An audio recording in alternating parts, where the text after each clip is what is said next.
Тэгээд янз бүрийн шүлгнүүд бичиж ирсэн хүүхэд байгаас эхлээл романтик маягийн дурлалын голцоо. Тэгээ бас сүүлийн үед бол төрийн түвшин хүн чинь нутгийн тухай, эх орны тухай мэдээ бичнэ шүү дээ. Тэгтэл манай эхнэр гэргийн маань юу гэсэн хэрэг чи одоо олон нэг асуудал байна. Төрийн түвшин хүн бол тэгж олон дурлж болохгүй. Тийм учраас одоо сүүлийн үед бол дурлалын тухай бичгээ болоод нутгийнхаа тухай бичдэг. Энэ үл зөв. Тэгэхгүй л болохгүй шүү дээ. Би дундаа дуудаараа хэлж байгаа шүү дээ. Наад дурлалын тухай юм одоо бойлох болоогүй мүү энэ нас чи явчлаа гэх. Тэгээд манай гэргий тэгсэлтэй. Чи ер нь янз бүрийн шүлэг бичгээ хандаа зөрүүлж байдгүй бүгд тоглоо шоглоомор хэлж. Тэгтээ бол тэрийг бол дотроо үргэлж бодоо явж байгаа шүү дээ. Тэгээд ханган согоо шиг насандаа хадмын бурхан сүлдсэн чинь гэдэг нь үг орж ирэхгүй юу. Тэгээд тэрнээс үүдээд би энэ дуу гарч болох юм байна гэд үг бичсэн. Тэ. Ингээд нөгөө хадмын бурхан сүгдэнэ гэдэг чинь бол зүгээр бурханд айлын бурхан хинч гэсэн мөргөж болно шүү дээ, тийм үү?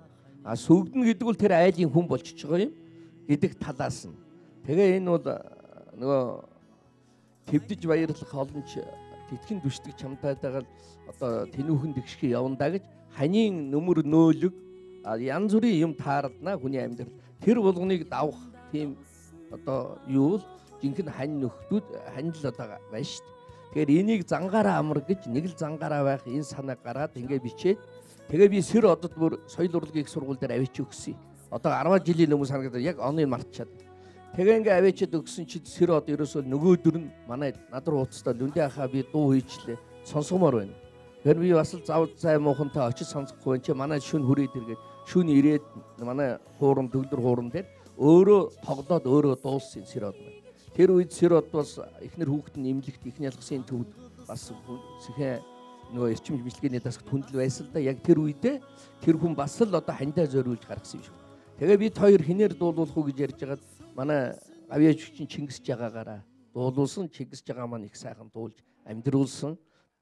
Манай Лундаа даргын дууг амьлуулж олны хүртэл болгосон эрхэм хоёр дуучнаа гүнтгэлтэйгээр өрийн Монгол улсын соёлын тэргүүний ажилтан дуучин Чулуунбаатар Эрдэнэ Нунгалаг хоёрын хүндэтгэлтэйгээр өрж байна. Зангуута сарнатай хорводэр заягаар учирсан амраг минүүдэ залуухан халуухан наснасаа зангаран явахын миндэ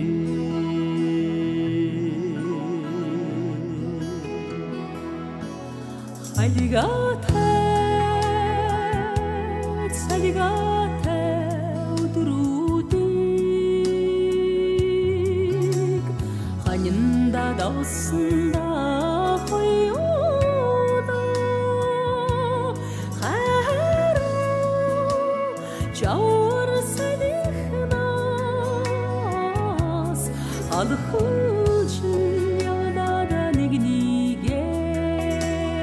Тэгээ би одоо яг өнөөдөр шууд бэлэн та бүхэндээ уншиж өгөх тийм шүлэг алга бэлтгэлгүй ирлээ. Гэхдээ би юу гэж бодож байсан гэхээр түрүү жил нэг гişүүд ингээд дуулуулад тий ингэдэг байсан шүү дээ. Тэр дуу их гоё санагдсан надаа. Тэгээ би хэрвээ надад ийм юм тохиолдвол би нэг гоё ардын дуу дуулах юм байх шүү гэж ингээд бодож байсан. Харамсалтай нь би тэрийг бэлтгэж чадаагүй. Тэгээ би ер нь бол ТV5-ында нэг өр тавьчих гэж бодож байна. Өнөөдөр одоо дуулж өгч чадахгүй ч гэсэн яванда дараа жил ч юм уу бэлдэж байгаа. Тэгээд нэг сайхан ардын дуу дуулж өгье гэж бодож байна. Цаасаар ойрхон байгаа байлаа. За тэгээ хамаагүй би ямар ч байсан нэг өр тавьчих гэж бодлоо. Бид бас энэ нэвтрүүлэгтээ манай Монголыг одоо дэлхийд дурсаж байгаа хамтлаг дууч за Монголда алдартай хамтлаг дуучдыг дуулахаас гадна бас энэ дууны шүлэг бичсэн за дууны ая бичсэн за манай төр төмнөө дүрч яваа эрхэм хүмүүсийнхаа өөрсдийн дуу хоолоогоор ая дууг нь өргүүлэе гэж бодож байгаа. За ингээд манай балдан очиргаа та бүхэнд Ижийн нутаг гэдэг дуугаа дуулж өгнө.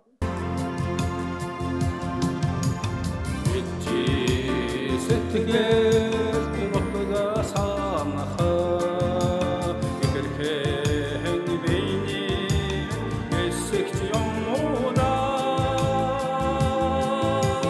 элсхэ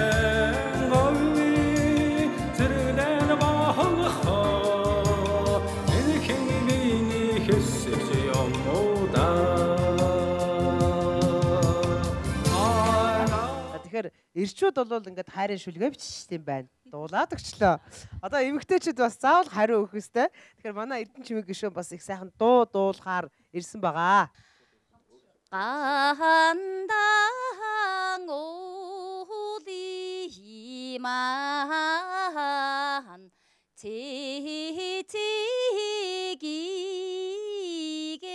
ганданаач гэжэл айл сансангүй дэхүү ганы харсан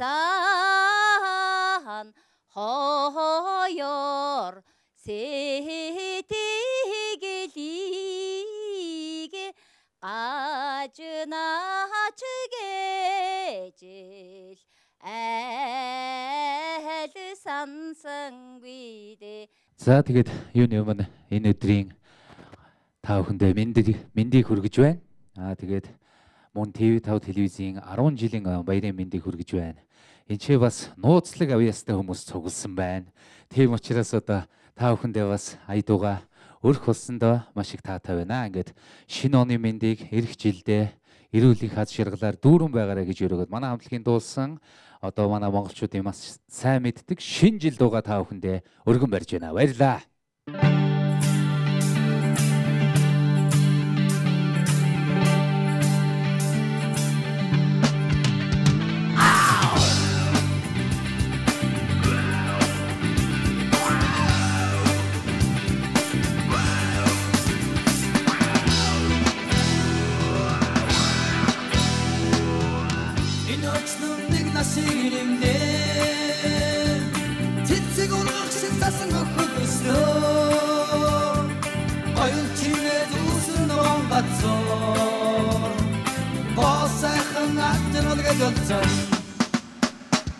나도 저거던 이 거리가 쩔하 나무한 멋진 신지다 생기는데 데리온 시티그리 매들대도 건가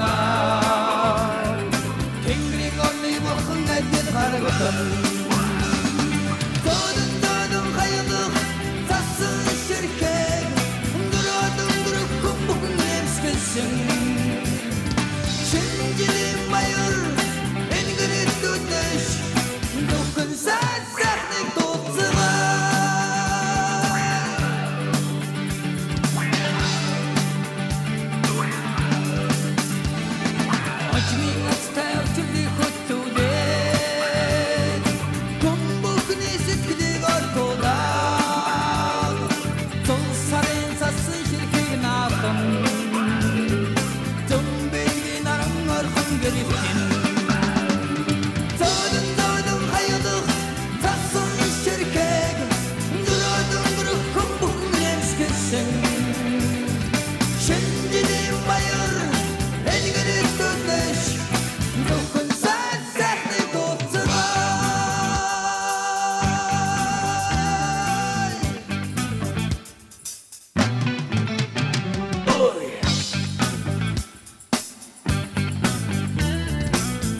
Сигнемдээ тэцэг ургах шиг засан өгөхөд өслөө